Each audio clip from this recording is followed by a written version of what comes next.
자만의 말씀을 기다리시는 여러분 주 안에서 평안하셨습니까? 문은석 목사입니다. 이 시간에는 잠언 심화 강의 35번째 시간으로 잠언 8장 32절로 36절의 말씀을 통하여 지혜를 얻으라 라는 주제로 함께 은혜 나누겠습니다. 본문은 지혜를 얻는 자가 영원한 생명을 소유하게 된다는 고도의 말씀입니다. 2절에 솔로몬은 아들들에게 이제 내게 들으라, 내 도를 지키는 자가 복이 있느니라 라고 권면해 줍니다. 솔로몬이 아들들에게 말씀한 내용이지만 이는 하나님의 말씀입니다. 솔로몬이 하나님께로부터 신령한 영감을 받아 말하고 있는 것입니다. 따라서 본절은 하나님의 아들 될 자는 하나님의 아들답게 살아야 하는데, 하나님의 아들답게 살기 위해서는 하나님의 교훈을 듣고 실천해야 된다라는 교훈입니다. 여기 들으라는 샤마인데 이 샤마에서 쇠마 들으라는 단어가 나오게 됩니다. 이 단어는 하나님의 말씀을 귀로 잘 들을 뿐만 아니라 들은 대로 실천하라는 뜻입니다. 우리 하나님은 귀로만 듣고 있는 것을 원하시지 않습니다. 들었으면 곧바로 순종을 요구하십니다. 하나님은 귀로 들은 것을 곧바로 순종하여 실천가가 되라고 우리에게 명령하시는 분이십니다.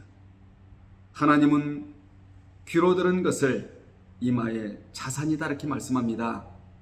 이 자산을 가슴의 자산으로 만들라는 것이지요. 그래서 귀로 들은 것은 귀와 이마의 자산이라면 가슴으로 내려 실천하는 것은 가슴의 자산입니다.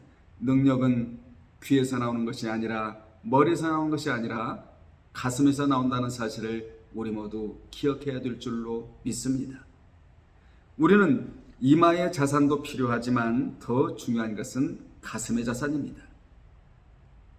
여기 내 도는 곧 하나님의 말씀인데 그 말씀을 지키는 자가 복이 있느니라가 아니라 복을 받느니라 이렇게 번역을 해야 합니다.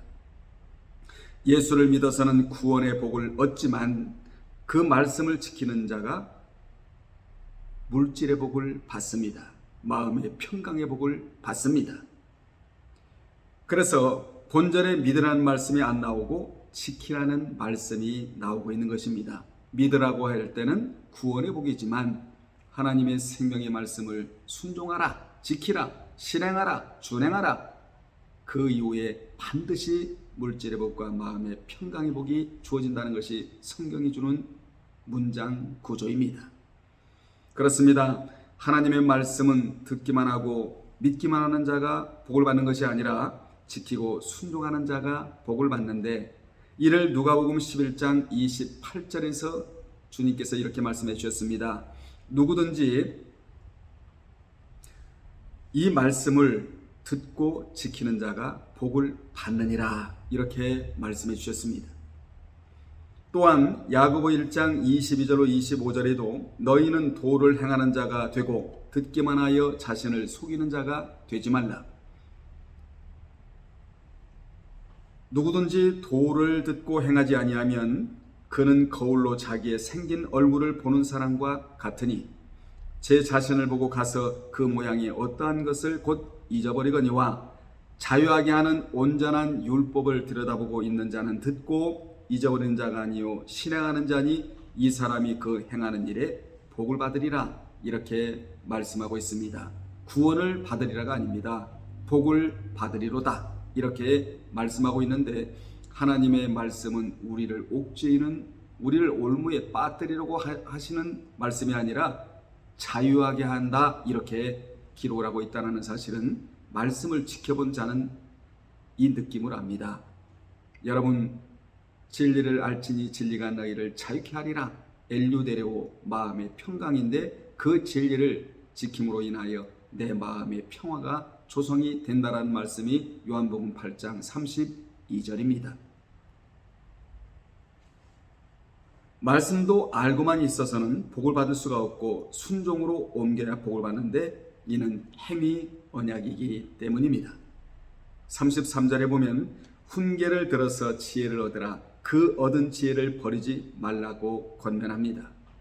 솔로몬은 아들들에게 훈계를 듣고 지혜를 얻을 것과 또한 그 얻은 지혜를 버리지 말라고 말합니다. 잠언 3장 14절에는 지혜를 얻는 것이 은을 얻는 것보다 낫고 그 이익이 정금보다 낫다고 이미 밝힌 바가 있습니다. 본절에 3단법이 나오는데 훈계를 듣고 그리고 지혜를 얻고 그리고 버리지 말라 3단법이 쓰입니다. 즉 듣고 얻고 버리지 말라라는 것입니다.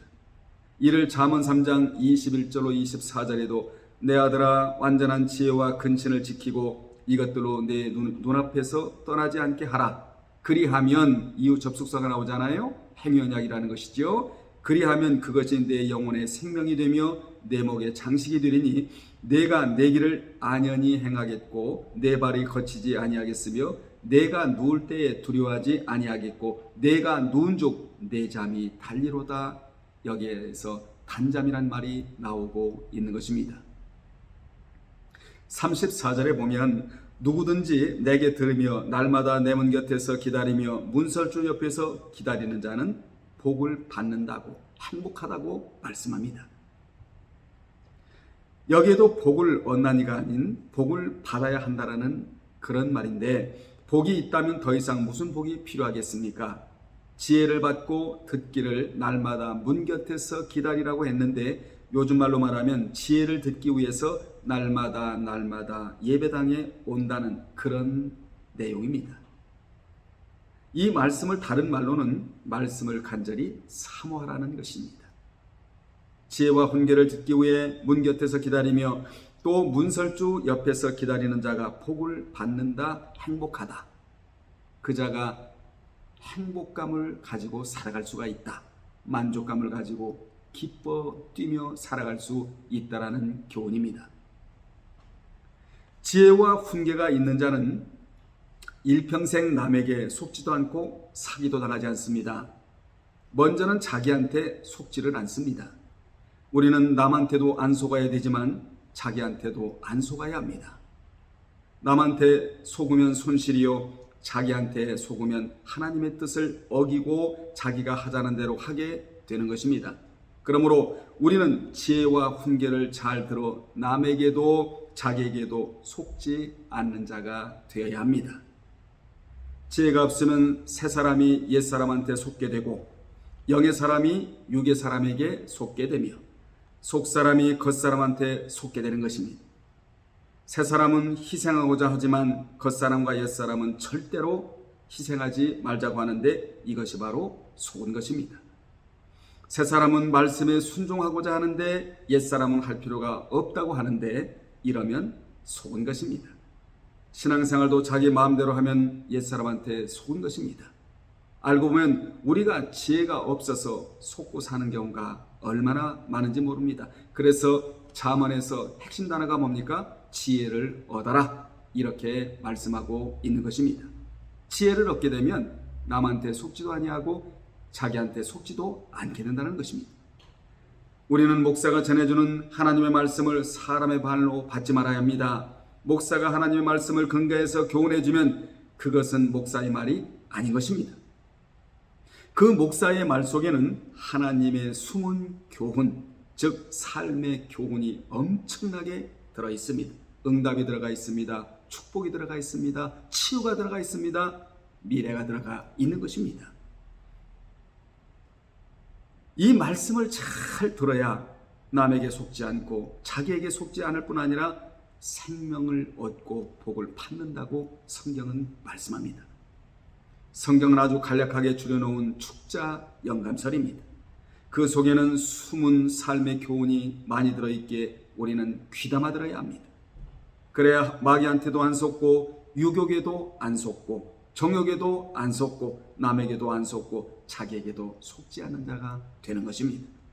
우리는 속지 않는 정신을 갖고 살아가야만 합니다. 이 자가 바로 하나님 주신 자산을 지키는 자입니다. 하나님 주신 분깃, 기업, 유업, 자산을 지키시는 여러분이 되시기를 주님의 이름으로 축원합니다. 35절에 보면 대저 나를 여기 나는 지혜인데 나를 얻는 자는 생명을 얻고 얻는 것이나 같고 이렇게 의역을 해야 합니다. 여호와께 은총을 얻을 것임이니라 라고 말씀하셨습니다. 지혜가 있으면 망하지 않는다는 것이지요. 기도하는 백성은 망하지 아니하고 지혜가 있으면 절대로 망하지 않습니다. 죽임을 당하지 않습니다. 음녀에게도 끌려가지도 않습니다. 그래서 지혜가 있으면 생명을 얻는 것이나 마찬가지다. 이렇게 말씀해주고 있는 것입니다. 음녀에게 끌려가면 패망을 당합니다. 그래서 지혜를 얻으라는 것입니다. 그래서 잠언의 말씀을 배우면 그 지혜의 말씀에 인도를 받게 되는 것입니다. 생각도 좋은 생각이 많이 떠오르게 되는 것입니다. 이것이 바로 삶의 지혜입니다. 묵상하지 않으면 지혜를 얻을 수가 없습니다. 말씀을 깊이 묵상하는 시간을 좀 많이 가지시기를 주님의 이름으로 축복합니다. 그래서 말씀을 깊이 묵상하여 지혜롭게 살아야 됩니다. 교회에 오래 다닌 것은 절대로 자랑할 것이 아닙니다. 오래 다니면서 신앙이 늙으면 오래 다닌 것이 복이 아닌 것입니다. 그렇습니다. 우리 신앙은 연조가 중요한 것이 아닙니다. 신앙이 늙지 않는 것이 중요합니다. 지혜를 갖고 살아가고 있는 것이 중요합니다. 세월이 흘렀다고 해서 신앙의 사이즈가 줄어들어서도 안 됩니다. 신앙은 청년 신앙처럼 용맹해야 합니다. 여기서 나는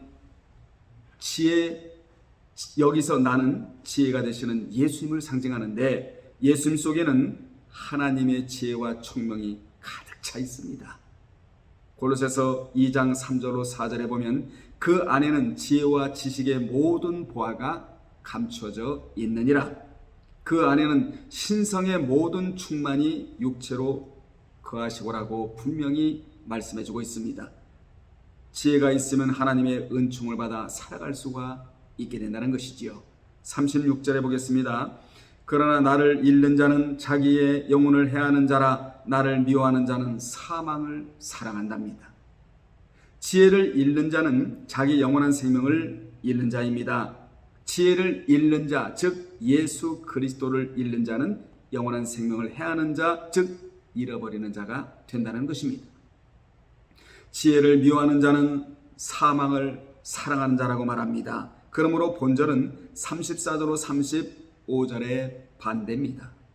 그러니까 늘 예수 그리스도를 사모하고 말씀에 대한 지혜의 말씀도 사모하고 그러면 건강도 좋아집니다.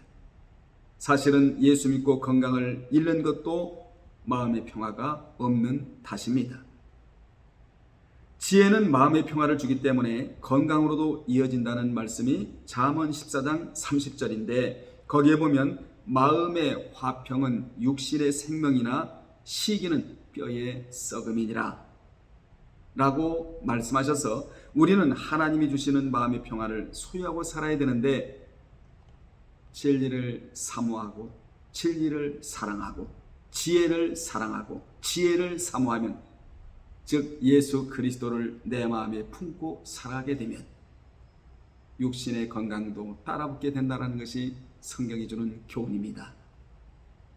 그래서 성경은 생명을 이루는 근심은 해야 하지만 사망을 이루는 근심은 절대로 하지 말라고 우리에게 명령합니다. 생명을 이루는 근심은 마음의 화평을 만들어내지만 사망을 이루는 근심은 괴로운 삶을 살게 될 뿐이라는 것입니다.